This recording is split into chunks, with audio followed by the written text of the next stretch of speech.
एक कुटीर उद्योग एक दिन में कुछ खिलौने निर्मित करता है। प्रत्येक खिलौने का मूल्य 55 रुपए में से एक दिन में निर्माण किए गए खिलौने की संख्या को घटाने से प्राप्त संख्या के बराबर है।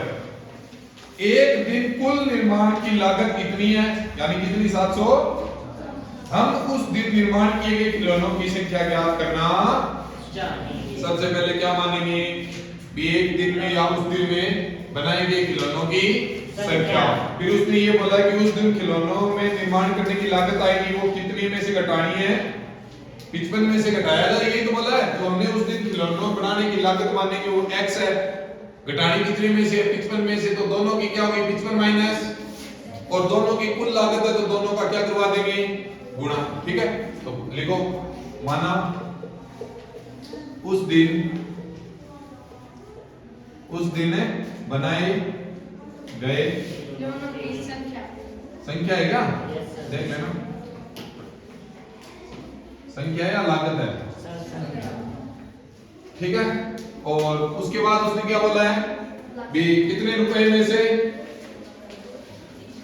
प्रत्येक खिलौने का मूल्य 55 में से एक दिन के निर्माण के खिलौने की संख्या को घटाया जाए। तो दूसरा क्या है रे, कुल निर्माण की लागत कितनी, लागत कितनी है 55 है, और उसमें से उस दिन बनाए गए खिलौनों की संख्या क्या की जाए, कितनी बनाई है हमने, तो ये क्या करेंगे इसमें से दो कंडीशन है। पहली उसने ये बोला कि उस दिन बनाए गए खिलौनों की संख्या हमने मान ली कितनी x, फिर उसने बोला उस दिन कुल निर्माण की लागत थी 55 रुपए, और वो जो संख्या बनाई गई है ना उसी दिन वो उसमें से क्या कर दो माइनस कर दो, घटा दो, तो हमने उसमें से 55 माइनस x कर दिया। अब प्रश्न में इसने क्या बोला है, प्रश्नानुसार क्या बोला है, कुल लागत है ना, ये क्या प्रत्येक खिलौने की कुल निर्माण लागत है। कुल निर्माण लागत इन दोनों की, ये उस दिन की है, उस दिन की कुल निर्माण लागत बताइए मैंने, यानी उस दिन में बनाए गए खिलौनों की संख्या x है, और उसी दिन जो कुल निर्माण लागत थी ना वो कितनी थी 55, फिर तो उसी संख्या को क्या किया हमने माइनस किया। ठीक है, अब प्रश्न में अब इन दोनों की क्या दी है कुल लागत, यानी दोनों का गुणनफल 55 माइनस x बराबर कितना है 750। ठीक है, इतना ध्यान रखना है कि उस दिन बनाए गए खिलौनों की संख्या कितनी लोगे पहले x, फिर परसेंट देखोगे। उसने यही बोला उसी दिन जो खिलौने बनाए गए उनकी लागत कितनी है 55 है ना, और उसमें से क्या घटा दो, दो खिलौने बनाए हैं उनकी, हमने कितने बनाए खिलौने x बनाए हैं, तो 55 में से क्या हो गया x माइनस हो गया। ठीक है, फिर परसेंट में बोला दोनों की कुल लागत कितनी है 750, तो दोनों का गुणनफल फिर लागत कितनी होगी 750, और अब x का इसके साथ क्या करवाना है, x का 55 के साथ करवाओ minus plus minus minus x का x के साथ बराबर 700,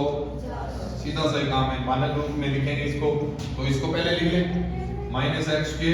प्लस का 55 है x, और ये इधर आएगा माइनस का 700 बराबर है 0। अब पहले ये माइनस का किसका बनाएंगे प्लस का बनाएंगे, तो माइनस से क्या करवा दे इसको गुणा, तो माइनस वाला प्लस का और प्लस वाला, तो माइनस का 55x और प्लस का 750 बराबर है, ये इसकी क्या गया, इसको समीकरण के रूप में व्यक्त है, यही तो कहा था इक्वेशन देके कि इसको किस रूप में व्यक्त करो, समीकरण के रूप में व्यक्त उतारो। देखो अभी इसके दूसरे क्वेश्चन में हमें क्या करना है कि जांच कीजिए कि निम्न द्विघात समीकरण है या नहीं। चार इसमें क्वेश्चन दिए हुए, हमें चार में से ये देखना है कि इसमें जो दिए गए हैं वो क्या है, द्विघात समीकरण है या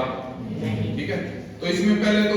दो या तीन फॉर्मूले यूज होंगे, एक तो इसमें a माइनस बी की होल स्क्वायर है, a प्लस बी की होल स्क्वायर है, a प्लस बी की होल क्यूब है, a माइनस बी की होल क्यूब है, तो पहले किए हुए भी आपके याद भी होने चाहिए। तो पहला देखो इसमें दिया है जांच करने के लिए हमें x माइनस 2 की होल है प्लस a बराबर है 2x माइनस, ठीक क्या चेक करेंगे इसका, ये द्विघात समीकरण है या द्विघात समीकरण होने के लिए क्या चाहिए, इसमें क्या आना चाहिए, हाईएस्ट घात x की 2, ठीक है। अगर 2 बचती है तो है, वरना x माइनस 2 की होल स्क्वायर, ठीक है। हमें पता है किस रूप में बन रहा है, ये a माइनस b की होल बन रहा है ना, और ये सिंपल सा फॉर्मूला आता है आपको a square plus minus 2a, ठीक है। करना क्या है अभी, इसमें ये फॉर्मूला लगाने लगाओ, a स्क्वायर का मतलब x square plus b square का मतलब 2 की स्क्वायर कितनी 4, माइनस 2a का मतलब x और b का मतलब है 2, कोई दिक्कत यहां तक, प्लस 1 बराबर क्या है 2x माइनस, कोई समस्या, इसको थोड़ा सा और सही लिख लो, x स्क्वायर प्लस 4 माइनस 2 दूनी 4x और प्लस का 1। अब ये इधर है, बराबर से इधर ले आए, एक साइड इधर ले इसको, तो प्लस का इधर आके किसका हो गया, और माइनस का इधर आके बराबर क्या बचेगा। अब देखो x स्क्वायर की और कोई संख्या है क्या, नहीं है, तो अकेला x स्क्वायर है तो x स्क्वायर लिखो, फिर प्लस 4 है, अचर संख्या के लिए अचर और है क्या कोई, प्लस का 1 प्लस का 3 है, सारे किसके हैं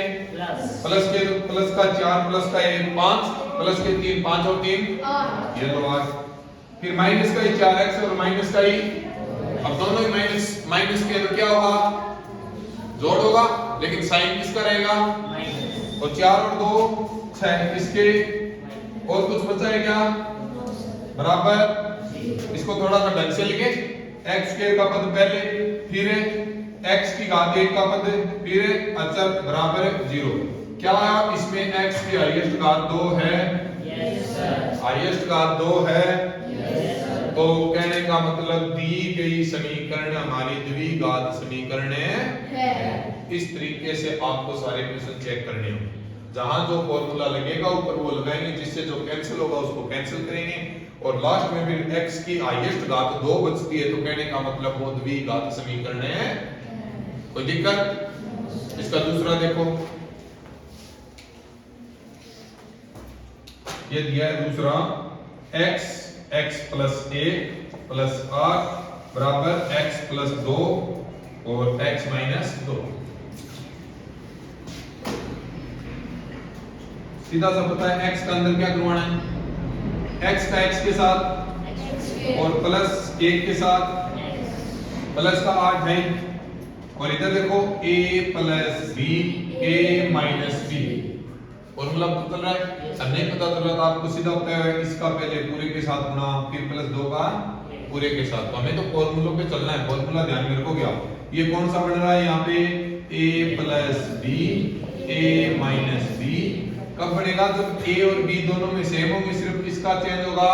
साइन का, किसके बराबर होती है a square minus b square, तो बराबर क्या आएगा x स्क्वायर माइनस 2 की स्क्वायर कितना, कोई दिक्कत कोई समस्या नहीं है। अब देखो बीच में साइन किसका है बराबर के, इधर और इधर अगर दोनों